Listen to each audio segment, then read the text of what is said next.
El portal informativo de Fundación para la Promoción del Altruismo, institución de asistencia privada, presenta El lado humano del periodismo, un servicio de anunciación, comunicación altruista, compromiso y servicio. Hola, ¿qué tal? ¿Cómo están todos ustedes? Me da mucho gusto saludarles. Esto es Anunciación TV y comenzamos esta mañana de miércoles con una entrevista pues difícil. Es un campo pesado, duro, doloroso, estrujante, lacerante y ni modo, tenemos que hablar de todo un poco y a ver si nos vamos sensibilizando y haciendo cada vez una conciencia mucho más amplia de respeto a los derechos humanos. El tema es derechos humanos, desapariciones forzadas y algo más.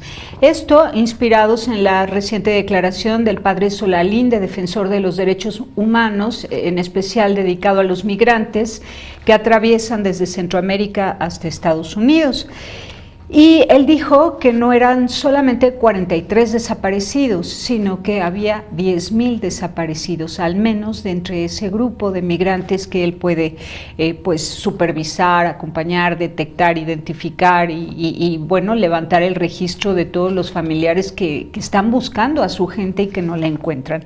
Habla de 10,000 desaparecidos de entre los migrantes, pero hay muchos más seguramente de entre otros grupos, por ejemplo, la trata, el secuestro de niños y niñas, en fin, son temas dificilísimos.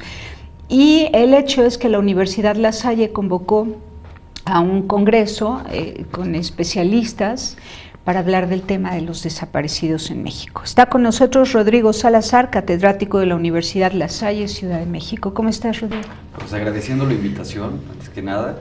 Y pues te comento más o menos en qué trató el foro sobre la reforma de derechos humanos. En efecto, tratamos de manera tangencial el tema de la desaparición forzada de personas, pero el tema central se fijó precisamente en la reforma constitucional del año 2011 y la implementación en los distintos ámbitos del derecho y los distintos ámbitos políticos que vive México. ¿Qué decía esa reforma? ¿O qué dice, mejor dicho? Bueno, se reformaron varios artículos de la Constitución y en especial se cambió, en primer lugar, la conceptualización que se tenía hasta ese entonces de las garantías individuales. ¿Qué son las garantías individuales? Eran aquellas premisas o prerrogativas que teníamos los ciudadanos porque el Estado nos los garantizaba graciosamente. Imagínate, como si el Estado fuera tan bueno que te dijera, bueno, no me voy a pasar de estos derechos. Y como si fuera un favor, ¿no? Exactamente. Como si fuera, te hago el favor de decirte que estos son tus derechos, pero porque son tus derechos porque yo lo decido. Exactamente. No porque sean en sí, ¿no? Sí, yo te otorgo graciosamente las garantías. Uh-huh. Y cambia el concepto a los derechos fundamentales. ¿Qué son los derechos fundamentales? Son aquellos que tenemos nosotros por el simple hecho de ser humanos, por nuestra naturaleza humana. Y el Estado únicamente se limita a reconocerlos, ya no los crea como las garantías, sino ahora los reconoce como derechos fundamentales. Y además de eso, obliga la reforma constitucional a todas las autoridades del país, sea del poder legislativo, ejecutivo, judicial, órganos constitucionales autónomos, a respetar en toda actuación los derechos humanos de las personas. Oye, fue un gran avance, ¿y a poco antes del 2011 esto no pasaba en México? Pues mira, sí pasaba, pero pasaba de manera indirecta. ¿Por qué razón? Para que un ciudadano tuviera el pleno derecho de sus garantías, tenía que acudir al juicio de amparo de manera directa. Ahora, después de la reforma constitucional, cualquier ciudadano puede acudir ante cualquier autoridad, de menos por decreto, yo te lo comento así, porque todavía es un camino largo que tenemos que andar todos los juristas y todas las autoridades para entender bien este tema de la reforma constitucional. Perdón, ¿ya tiene reglamento esa reforma constitucional? Sí, hay distintas leyes reglamentarias, entre ellas la ley de amparo, pero hace falta mucho camino por andar. La verdad es que estamos todavía en pañales. Mira, en primer lugar hace falta que la Corte se termine de poner de acuerdo con los criterios de esta reforma, todas las implicaciones que tiene esta reforma. Por ejemplo, apenas acaba de votar la Corte el año pasado en octubre en una contradicción de tesis, la 293-2011, que las sentencias de la Corte Interamericana de Derechos Humanos son vinculantes para el Estado mexicano, con independencia de si México fue parte o no fue parte en ese proceso determinado. Antes, estas sentencias de la Corte Interamericana únicamente vinculaban a México cuando México había sido condenado en una sentencia. En este caso, ya México puede obedecer las sentencias de la condena que hicieron a Argentina, a Venezuela, a Costa Rica, a cualquier país, ¿no? ¿Por qué? Porque se busca que la tutela de los derechos humanos sea en cualquier acto de autoridad.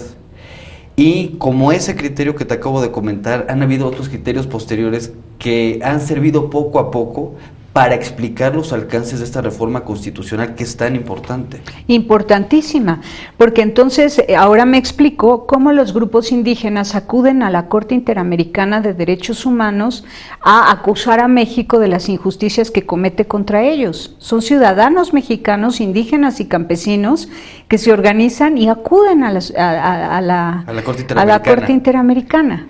Sí, claro. Y mira, no es nada más, no son nada más los indígenas. Realmente México está viviendo un momento muy difícil, muy complicado.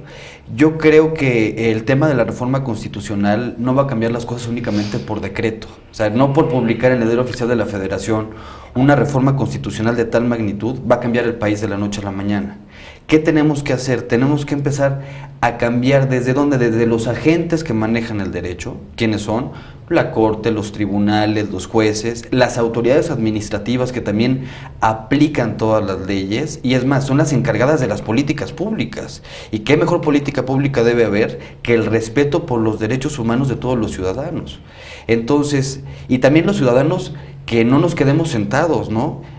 Lástima, es una tristeza que nuestro pueblo normalmente es un pueblo muy pasivo, ¿no?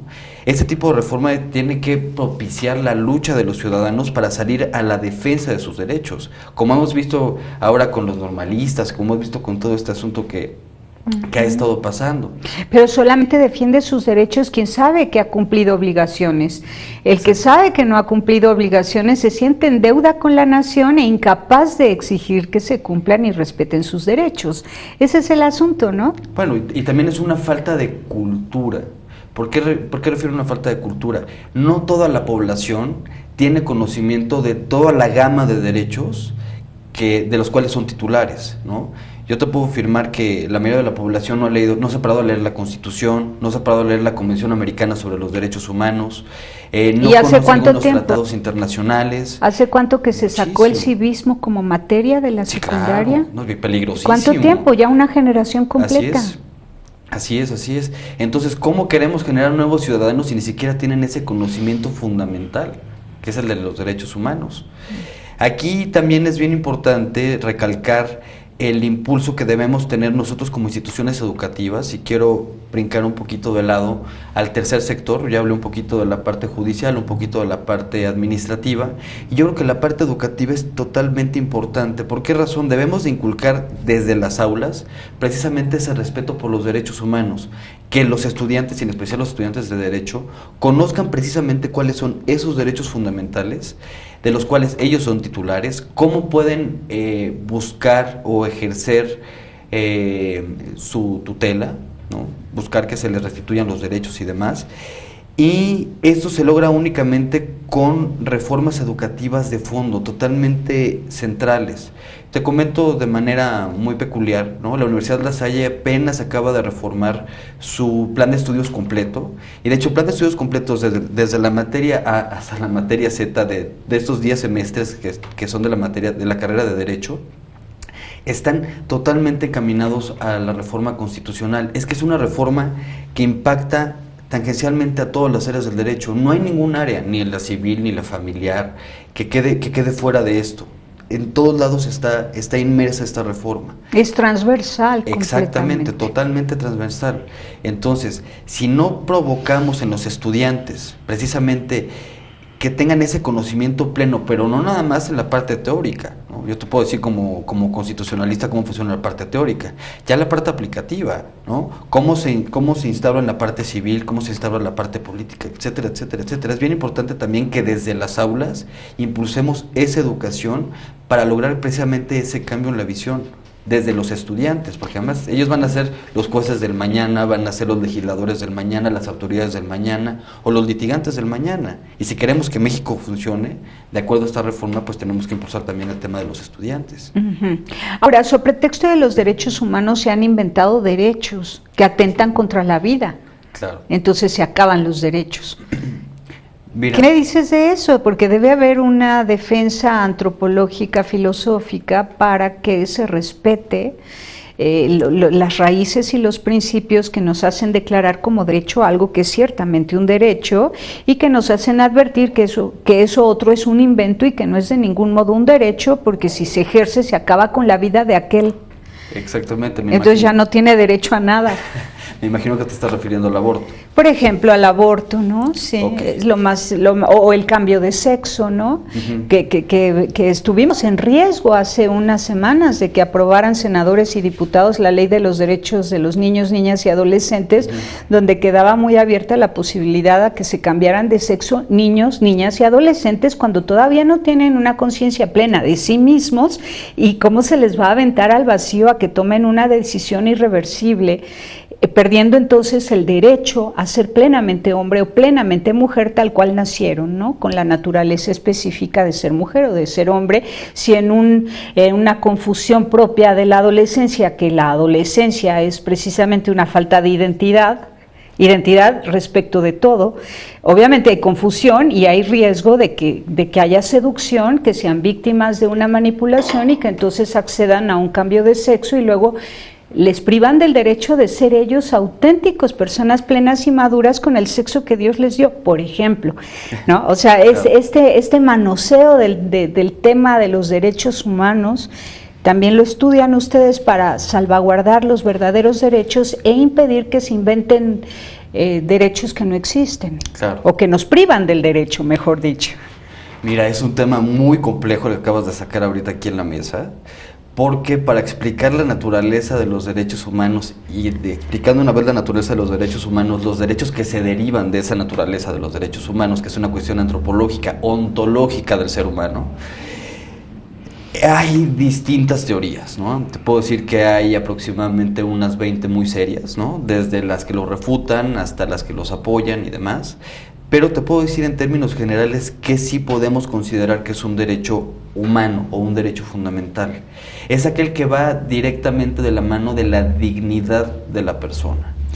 ¿Qué implica esto? ¿Cómo puedes tener una vida digna? Bueno, tener una vivienda decorosa, teniendo educación, teniendo salud, digamos que las cuestiones más básicas de tu entorno. Si está en las cuestiones más básicas de tu entorno, entendemos que es un derecho humano como tal. Ahora, el constituyente o el legislador o aquella clase política que se dedica a reformar la Constitución en cada momento, pues ha impulsado nuevos derechos, ¿no? Que ya no son esos derechos directos, esos derechos humanos que tienen que ver directamente con nuestra dignidad. Han habido derechos, el derecho al internet, ¿no? Por ejemplo, con la reforma de telecomunicaciones, el derecho fundamental a que todos los mexicanos tengan acceso a la banda ancha. En primer lugar te pregunto, ¿tú crees que todos los mexicanos van a tener acceso a la banda ancha? Vete a la Sierra de Hidalgo, vete a la Sierra de aquí, vete a la Sierra de allá. Evidentemente no, son cuestiones muy políticas que se manejan precisamente para legitimar ciertas cuestiones de los partidos políticos. Yo es como lo veo, ¿no? Qué bien lo dices, es que es perfecto tal cual lo dices, es una demagogia, es una retórica, no se puede llamar derecho a un servicio. O sea, exacto, yo tengo la aspiración a ofrecer banda ancha a todo el territorio nacional, pero no puedo llamar a una aspiración gubernamental o empresarial como un derecho, ¿no? Es demagogia, es retórica. Evidentemente, sí. Mira, por ejemplo, esta parte la copiaron de India. En India se institucionalizó ese derecho constitucional. Entonces lo copiaron. Bueno, suena muy bonito, ¿no? Vamos a ponerlo aquí en la reforma de telecomunicaciones. A partir de X año ya vamos a tener banda ancha en todo el país. Oye, la pobreza extrema en la que vivimos, oye, si no podemos garantizarle a los ciudadanos educación, no podemos garantizarle a los ciudadanos trabajo, alimentación, ¿cómo te pones a hablar de ese derecho fundamental al acceso a la banda ancha? A mí me parece... Sí. Un tanto absurdo. Es absurdo, es ridículo y además es mentira, porque hay que ser muy específicos en el lenguaje, sobre todo los legisladores deberían ser lingüistas. Claro. ¿Cómo van a llamar derecho a algo que no es un derecho sino un servicio extraordinario y además muy vulnerable y volátil, porque en cualquier momento se nos cae la señal? Vamos y volvemos, regresamos.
Continuamos en Anunciación TV. Les recomiendo muchísimo, por cierto, que vean el panel de transparencia y medios de comunicación que se organizó en CIDI 2014, este encuentro de organizaciones de la sociedad civil al que nos convoca cada año ORT de México y la Junta de Asistencia Privada del Distrito Federal.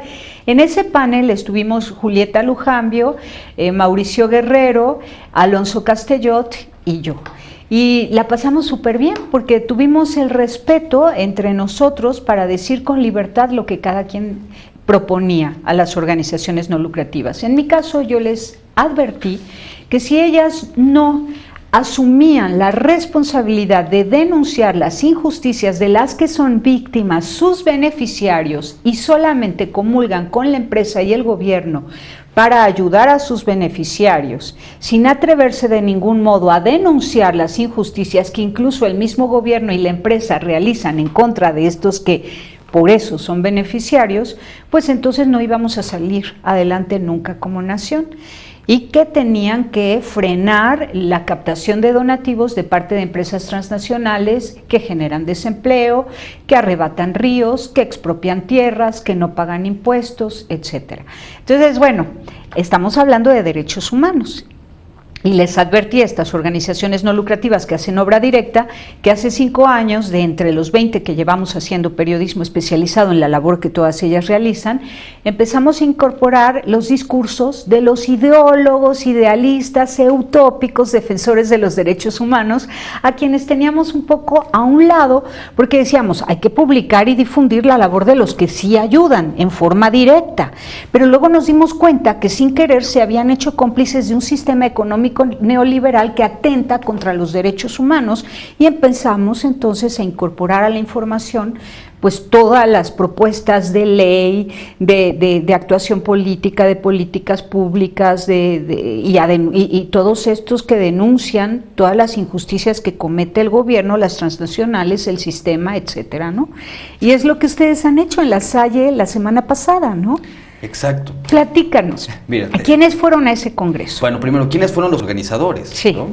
En la Universidad La Salle, en primer lugar, como te había comentado hace un momento, estaba muy preocupada por crear un foro interdisciplinario en el cual se escucharan todas las voces de todos los agentes que tienen una repercusión directa con el tema de la reforma constitucional en materia de derechos humanos, y se hizo llegar, no porque La Salle haya sido la cabeza del proyecto, sino fue una organización totalmente horizontal de la Fundación Conrad, del Centro Jurídico para los Derechos Humanos, de la Asociación de Abogados Lasallistas y de la Comisión Mexicana para la Defensa y la Protección de los Derechos Humanos.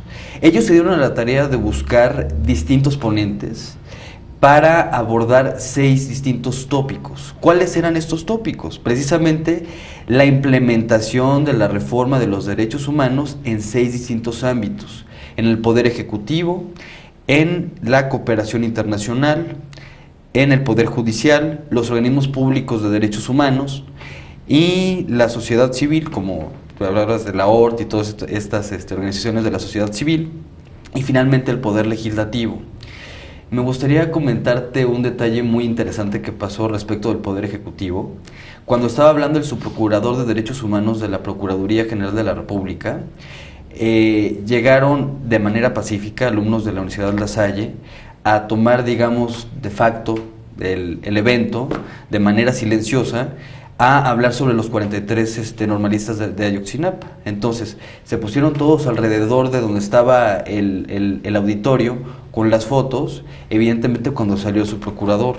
Nosotros como institución pues no es que aplaudamos ni tomamos ninguna bandera política, pero sí consideramos que es muy importante La expresión social. La expresión social, ¿no? También, o sea, realmente nuestros alumnos son alumnos que tienen mucho que decir, que no se quedan a un lado, porque tú sabes, ¿no? Normalmente los que salen a cámara y los que están aquí y allá son los de las universidades públicas. En este caso, los alumnos se organizaron solitos, llegaron, y en el momento en el cual le estaba hablando el subprocurador, sacaron todas las fotografías y demás, y dijeron que ya no más desaparecidos y pues todo el asunto de desaparición forzada de personas. Termina de hablar el subprocurador y los alumnos se van del foro. Sí, fue una expresión pacífica, pero muy justa. Muy interesante, la sí, verdad muy es que... interesante y muy justa. Sí, claro. Además, y te repito, no fue que se hayan organizado con algún profesor, ¿no? Llegaron ellos solitos, hicieron su acto, terminó la ponencia, que de hecho fue muy corta, y se fueron. Excelente, qué bueno, qué gusto, porque esto también acaba con el paradigma o la creencia de que los jovencitos de escuelas privadas no participan en la política y no están enterados de nada, y claro que sí están enterados y también son una esperanza para México. Sí, claro. No, además, también otra cosa importante, la Universidad La Salle no tiene tampoco una ideología tan central, ¿no? Tratamos de que nuestros alumnos en general tengan las visiones completas, ¿no? Entonces, ¿para qué? Para que ellos tengan su propia opinión. Y en este caso, pues, estuvieron los que estaban apoyando los 43 normalistas. Y había que respetarlos. Si ustedes los han hecho seres pensantes, hay que respetar. Evidentemente. Y bueno, te termino platicando. Sí. Respecto del Poder Ejecutivo, estaban platicando algunas iniciativas que están pendientes. Realmente fue un poco demagógico, aquí entre tú y yo. Sí, ¿quiénes fueron los ponentes? Mira, fue el subprocurador de la República en materia de derechos humanos, que no recuerdo el nombre, Juan Carlos Arjona Esteves. También estuvo el secretario de Gobierno del Distrito Federal, que es un secretario de Gobernación Federal, pero en el ámbito local. Estuvo el director general de Política Pública de los Derechos Humanos de la Secretaría de Gobernación y un par de funcionarios más. Estuvieron hablando un poco de cómo han sido las políticas públicas para poder tutelar el tema de los derechos humanos. También te voy a comentar otro punto muy importante. El Poder Ejecutivo no es que pueda actuar por sí solo. El Poder Ejecutivo está ahí para ejecutar las leyes que previamente aprueba el Poder Legislativo. Entonces no es que tenga un campo de acción tan amplio para poder actuar. Entonces por eso realmente las pláticas de este grupo se centraron únicamente en hablar del tema de las políticas públicas. ¿Por qué? Porque ese es donde tienen cierta libertad para poder ejecutar, en este caso, las leyes. Políticas públicas respecto de los derechos humanos. Exactamente. Para la aplicación, defensa y protección de los derechos humanos. Exactamente. Respecto del Poder Judicial, te puedo comentar también que fueron algunos ponentes de funcionarios, no fue ningún ministro, pero fueron funcionarios de la Suprema Corte, a platicar en términos generales cómo está la reforma constitucional en materia de derechos humanos, y también para comentar sobre los últimos fallos que ha tenido la Corte mexicana en la materia, como el que te acabo de comentar en el bloque pasado, sobre la obligatoriedad de las sentencias de la Corte Interamericana de Derechos Humanos en la materia. En este caso también se habló mucho de un fallo un poco controversial de la Corte Mexicana, en la cual, previo a este fallo, que también se votó en octubre, de hecho fue el mismo fallo del que te estaba platicando hace un momento, se entendía que en materia de derechos humanos se tenía que aplicar siempre la norma que más beneficiara a la persona. Podía ser un tratado internacional o la Constitución. Después de este fallo, tristemente, como que se frenó la reforma constitucional un poco en su espíritu, y se establece que deben de prevalecer siempre los límites que la Constitución establece a los derechos fundamentales, no obstante la mayor amplitud que puedan tener en un tratado internacional. Entonces, aquí ponme un ejemplo. Ponme un ejemplo. Por ejemplo, el arraigo, que fue el tema medular de por qué salió. Del Pacto de San José y de otros tratados internacionales de la materia, el tema de la materia del arraigo como tal está prohibida, pero nuestra Constitución la permite. Entonces, si estamos hablando de la libertad de la persona y aplicáramos esta máxima que te estaba comentando, tendrían que inaplicar la Constitución para aplicar de manera directa los tratados internacionales. Después la Corte dijo, oye, si existe algún límite, algún derecho, en este caso la libertad, debe de prevalecer el límite constitucional sobre la mayor amplitud que pueda tener un tratado internacional. Entonces, digamos que tratándose de derechos humanos, terminaron cortando un poquito el espíritu y esa amplitud de la reforma constitucional para dejar los límites y los bloqueos que tiene la Constitución mexicana en la materia. Bueno, de cualquier manera te voy a decir que la Suprema Corte de Justicia de la Nación ha dicho cosas importantes, ha dado veredictos o fallos o indicaciones importantes, como el que se detenga el trasvase del río Yaqui a Hermosillo, Sonora, y que se haga una consulta a todos los pobladores que dependen de ese río para que haya justicia, pero por lo pronto, mientras se hace esa consulta, que se cierre la llave.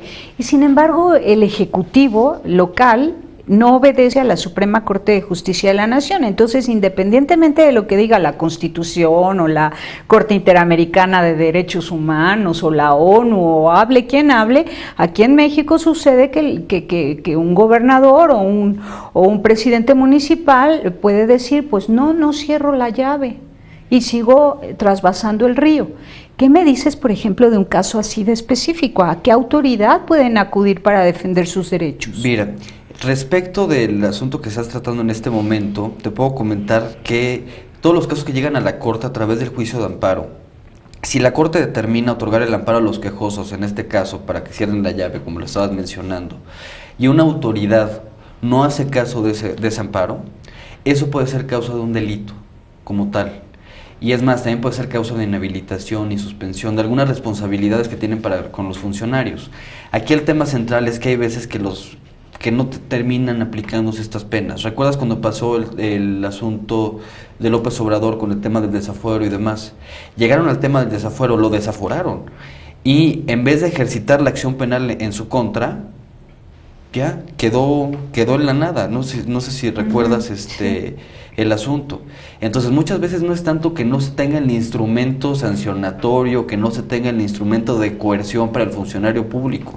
Hay muchas veces que ese instrumento de coerción no se ejercita, y al no ejercitarse provoca que todos los funcionarios estén haciendo prácticamente lo que quieran, ¿no? Pero claro, ahora por eso entendemos el descontento social, ¿no? He leído esta mañana los periódicos, como cada mañana, y me entero de que varios funcionarios, entre ellos el presidente de México, pues dicen que alguien pretende desestabilizar al país. No, nadie, es que ellos lo han desestabilizado con tantas injusticias, no están cumpliendo con las leyes. Tenemos una Constitución que nos garantiza los derechos humanos, que son violados, sin embargo, por todo el territorio nacional, y ahora resulta que dicen que alguien está desestabilizando al país cuando venden las tierras, trasvasan los ríos, desplazan a la gente para construir aeropuertos y termoeléctricas y tal, y ¿qué es lo que esperaban? Que nos quedemos todos quietecitos y contentos. Claro. Vamos a un corte y seguimos hablando. Me interesa que nos platiques de qué hablaron cuando hablaron de organizaciones de la sociedad civil. Volvemos.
Continuamos en Anunciación TV y ahora sí vamos con el tema de organizaciones de la sociedad civil y defensa de los derechos humanos en el Congreso organizado por La Salle y otras instituciones. A ver, exacto. Dinos, ¿de qué hablaron en esa mesa? Pues mira, en primer lugar hablaron dos de los organizadores, el Centro Jurídico para los Derechos Humanos y la Comisión Mexicana para la Protección y la Defensa de los Derechos Humanos. En este caso, los dos trataron en términos generales cómo han funcionado las organizaciones de la sociedad civil, digamos el tercer sector, para el tema de la defensa de los derechos fundamentales. ¿Cómo podemos entender esto? Pues evidentemente cada una de las asociaciones de la sociedad civil o de las organizaciones de la sociedad civil tienen un objeto preciso y delimitado, que normalmente tiene que ver con la filantropía, tiene que ver con el tema de la defensa de los derechos fundamentales, y se trató en esta mesa del papel que juegan esas organizaciones en la defensa. ¿Por qué razón? Porque no se puede dejar todo el Estado, y más en un estado como el mexicano que sabemos que es bastante fallido, ¿no? Si tenemos estados como Guerrero, Michoacán, el mismo Oaxaca, ¿no? Que viven en un estado de ingobernabilidad casi absoluta, ¿cómo poder hablar de la defensa de los derechos humanos en esas entidades? Tenemos que acceder o tenemos que apoyarnos también de este tercer sector que es tan importante en la defensa de los derechos humanos. Entonces, precisamente estos actores, estas organizaciones, plantearon esta importancia que tienen estas organizaciones de la sociedad civil precisamente en la tutela de los derechos fundamentales. Así es. Mira, hace 20 años, cuando comenzamos a hacer periodismo especializado en altruismo, decíamos que las organizaciones de la sociedad civil existían para llegar a donde no llegaban ni la empresa ni el gobierno. Ahora existen, 20 años después, para llegar a donde la empresa y el gobierno destruyen. ¿Te das cuenta? O sea, ya no solo es llegar a ayudar a donde no llegó la empresa a generar empleo, ni llegó el gobierno a ayudar de ningún modo, con luz, agua, etcétera. Ya no llegó con servicios, infraestructura, escuela, hospitales, entonces va la sociedad civil. Pero ahora ya no es llegar a donde no llegaron, sino es llegar y llegar y llegar a donde ellos han destruido. Claro. ¡Qué duro! En este caso sí tienes toda la razón, y mira, más en un país como México, en el cual la administración, porque aquí estamos hablando ya del gobierno, que el gobierno no termina llegando, ya no estamos hablando de la parte legislativa. Es que ya no solo no llega, sino que vende México. Exactamente, vende México, tiene corrupción, está metido con el narcotráfico. ¿Cómo vas a tutelar los derechos fundamentales, las cuestiones más inherentes a la dignidad humana de todos los mexicanos, si tenemos un gobierno corrupto, un gobierno politizado, un gobierno que únicamente está jalando la cobija para su lado, ¿no? Entonces, evidentemente que el papel de las organizaciones de la sociedad civil es fundamental para este cambio. ¿Por qué razón? Porque tenemos un gobierno fallido, es una realidad. Pero hay que frenarlo, y entonces ahí se distinguen dos tipos de instituciones: las que hacen ayuda directa como un paliativo y un rescate social a todos aquellos afectados por un sistema global que ha dañado a México, aparte de toda la corrupción interna y bla, bla, bla, que lo has dicho todo muy bien. Y las otras, que son las que tratan de frenar a ese gobierno corrupto, que denuncian las injusticias de parte de las transnacionales, las injusticias y los atentados al medio ambiente, etcétera. Son dos diferentes, unas que dan de comer, abrigan, asisten, protegen, dan albergue, etcétera, y otras que son las que dicen, sí, hagan ustedes eso mientras nosotros logramos detener esa actitud depredadora de parte de empresas transnacionales y gobierno y narcotráfico. Así es. Entonces, ¿ustedes con quiénes platicaron? ¿Con las que hacen ayuda directa o con las que están tratando de impedir que siga habiendo daños? Mira, las dos organizaciones que te estoy mencionando estaban hablando precisamente de las dos, ¿no? De los dos tipos. ¿Por qué razón? Porque las que tienen una ayuda directa, de manera directa, precisamente están proporcionando ese auxilio a la tutela de los derechos fundamentales. Y la otra, la que pone freno al Estado, evidentemente que es un freno a la violación de los derechos fundamentales de todos los ciudadanos. Entonces estamos refiriendo en términos generales cuál es ese papel tan fundamental de las organizaciones de la sociedad civil en esta materia, ¿no? Para no dejarlo de lado. Y repito, más en un gobierno en el cual ni garantiza los servicios más fundamentales de los ciudadanos, ni tampoco garantiza que los ciudadanos tengan una vida digna. que es precisamente el tema de los derechos fundamentales. Ahora dime, ¿qué dijeron de desapariciones forzadas? Mira, de desapariciones forzadas... Y de la trata de personas y esas cosas. Evidentemente, fueron algunos puntos que trataron, en especial el licenciado Corcuera.